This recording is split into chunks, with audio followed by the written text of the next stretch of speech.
I'll come out and start this by saying I'm one of the rare few who did not like Doom 2016. I played through maybe an hour or two before stopping after not enjoying the experience as much as I thought I would. Now, maybe I'm crazy and should have given it a bit more of a chance, but I didn't see the fuss, found it boring, and traded it in.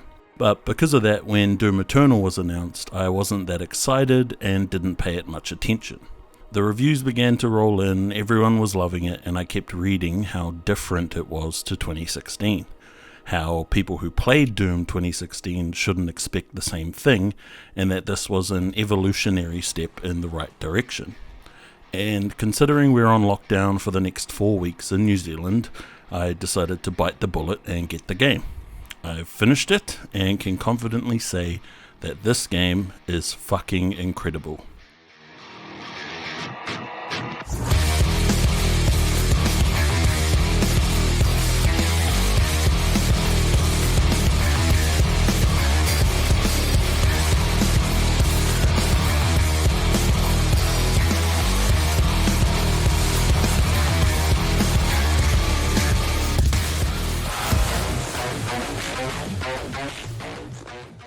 Now, I can't even pinpoint why I didn't like Doom 2016. It felt repetitive and formulaic by design. Shoot the enemies until they glow, finish them off, repeat until the area is clear. Move to the next area and repeat that process. And, well, I mean, that's basically what Eternal is as well. But it's done so well this time around. Ammo, health, and shield pickups are almost non-existent in the world itself, and you carry a very limited supply of ammo. Instead, the best way to replenish your supplies are through your arsenal itself. The way you dispose of an enemy determines what items they will drop, and considering how much killing you'll be doing, it's a good way to keep combat intense and at the same time necessary. If you're running low on health or ammo, your best option is actually taking the fight to one of the weaker demons and using them as mobile supply units. Need ammo? Use your chainsaw. Low on health? Go for the glory kill. Need a top up on armor? Burn the sons of bitches with your flamethrower. It's an awesome way to keep combat fun and interesting, and you'll need to take full advantage of your weaponry if you're going to make it to the end. It's refreshing to have to actually think about which demon you're going to kill, when you're going to kill them, and how you're going to send the dudes straight back to hell. Speaking of weaponry, you've got the standard affair to choose from. The best part though is that most of the weapons also have 2 different unlockable mods. These mods provide unique abilities and other ways of changing the flow of combat. Your shotgun, for example, has the option of shooting sticky grenades or becoming a fully automatic flesh-tearing cannon. That rocket launcher? Do you want to lock on barrage or remote detonated carnage? These mods are also upgradable as well, and when you've maxed out the modification, it provides an additional bonus. The super shotgun, for example, only has the one mod, the meat hook, that you can shoot at an enemy and it reels you into them to shoot them square in the face. When it's fully upgraded, the hook is engulfed in flames. And remember what I said earlier about enemies on fire? They drop armor. So now, a gun which was primarily good for quick mass damage, now has the added benefit of being able to generate armor for you on almost every kill, and because the hook brings you into the enemy, you get to deal fire damage, mass shotgun damage up close, potentially be given the chance to glory kill, which means they'll drop health, and because they are on fire, they'll have dropped armor pickups for you as well. And shit does it feel good when you calculate all of this in your head beforehand and then pull it off without a hitch. If you need ammo instead of health, just chainsaw them when you get up close. These sorts of decisions are all running through your head while you're playing, and the mental gymnastics required to stay on top of the situation is just so goddamn fun. Oh, and then you've also got a shoulder-mounted grenade launcher. Oh, and your fists, which can be upgraded to what's called a blood punch, which is basically what would happen if you turned your fist into a goddamn demonic shockwave jackhammer. So yeah, you've got your guns themselves, a shoulder-mounted flamethrower, a shoulder-mounted grenade launcher, and Doomguy's world-famous ripping and tearing fists, all of which have their own upgradable features, and my god is it fun choosing mods and suit upgrades to try and find a build that works best for you. Now, it may sound a little daunting when I put it like that. You might be thinking, well, goodness me, doesn't this just sound like a whole lot of hoopla? And you might be right. But the game does a great job of drip feeding you the new gear to make sure you have time to come to grips with everything. It's brutal, intense, difficult, and requires a lot more brain power than any other run-of-the-mill shooter. And while fun is subjective and certain people might not get any entertainment out of this, I was hooked from the moment the opening cutscene started. Movement also plays a big role in succeeding. Every encounter takes place in an arena-type format with different options for verticality as well as paths to take if you need to just take a quick breather from the non-stop balls-to-the-wall action.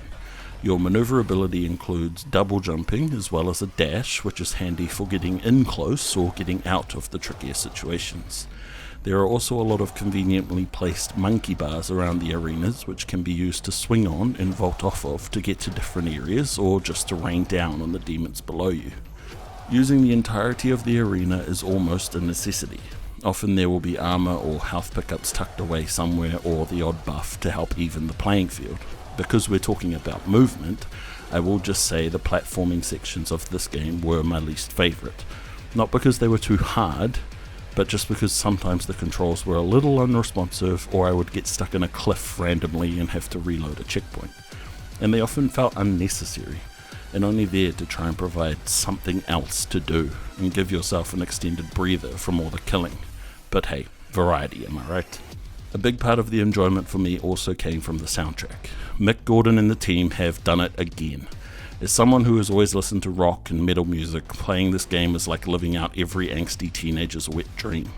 The mix of electronic and heavy metal complements the visuals just as well as it did with the 2016 release. As much as I didn't like the last Doom game, the music was just on a whole different level. BFG Division in particular still hypes me up more than anything else on this planet, and I'm happy to report the soundtrack in Eternal is just as good. Having those heavy riffs kick in whenever a fight starts just escalates this enjoyment from a damn this is cool to a holy fucking shit I am a fucking god every time. There's a really cool behind the scenes video of the soundtrack, which I'll link now, that shows the awesome process behind the creation of the demonic choir as well, which is just so badass. Oh, and the gun sounds, my god, is it satisfying to fire every single one of those weapons. The meatiness of the shotgun, the bassy thud of each bullet leaving the barrel of your machine gun. Sound design in general is just absolute top notch. Because I didn't play Doom 2016 and have never been a massive Doom aficionado, I think some parts of the story went over my head, but seeing as this is my first real foray into the series, I picked things up pretty quickly. And I think with all things considered about the game, they did a fantastic job of making everything happen for a reason and keeping me genuinely interested in wanting to find out what was going to happen next. I mean, the writing and story in general is nothing to write home about. You're a guy who kills demons and is really good at it. But it's there and helps provide context for every creature you've put a clip into. Because of this, boss fights and tougher enemy encounters felt natural, and when going up against the new enemy type, you're always given a pop-up with a description of where the weak point is and how to defeat that demon. The enemy types are also varied and different enough that you know which ones are walking ammo crates and which ones need to be taken a bit more seriously. I'm looking at you, Marauders, you absolute pieces of shit. Graphically, the game is beautiful, with the vistas being exceptional in their own right. Just look at this shit. If you do end up playing the game, make sure to look up or look around and just soak in the atmosphere id have created for this game. Each of the environments do a fantastic job of setting the scene, with the early encounters on Earth setting everything up for just how beautiful the game is going to be. The evidence of battles you've missed lay all around you and help show how dire the situation is. I mean, other than the obvious fact that half of the buildings are destroyed and there's hundreds of demons around every corner, but you know what I mean. In terms of performance, I did play through on my standard launch PS4 and only had a couple graphical glitches and only a couple instances of FPS drop. The frame rate drop came on the final couple levels during very intense encounters where I was throwing everything in the kitchen sink at the demons, so I did understand why it might have happened. But no real issues to report, and load times were all good as well. I do wish my PC had a little bit more grunt and would have been able to play and record this game at the same time. It's been a couple of years since I've played an FPS on console, so getting back into the groove took a little while, but that's probably just a me thing, so I'll stop there. I've only played a couple of multiplayer matches, both times as the demon, and it's definitely got its charm, but considering how much Warzone I've been playing, I don't think this will be something I get on regularly. But I mean, there's plenty of other reviews for the multiplayer out there. I'll link a couple of them now. I'll put one of those annotations in and some in the description if you wanted to check it out as well. Doom Eternal was a game I was happy living my life without playing. After completing it, I'm grateful for biting the bullet and purchasing it, especially while we're on lockdown, as it's given me ample time to play through it. It took about 11 or 12 hours of playtime to get through the campaign once, and I've still got loads to do. I've got to complete the challenges, find all the collectibles, see if I have what it takes to try Ultra Nightmare, and just play through it again because it's so good.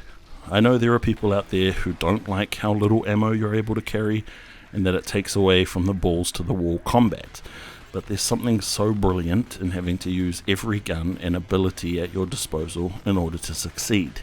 You can't just stick with the shotgun the whole game and breeze through everything.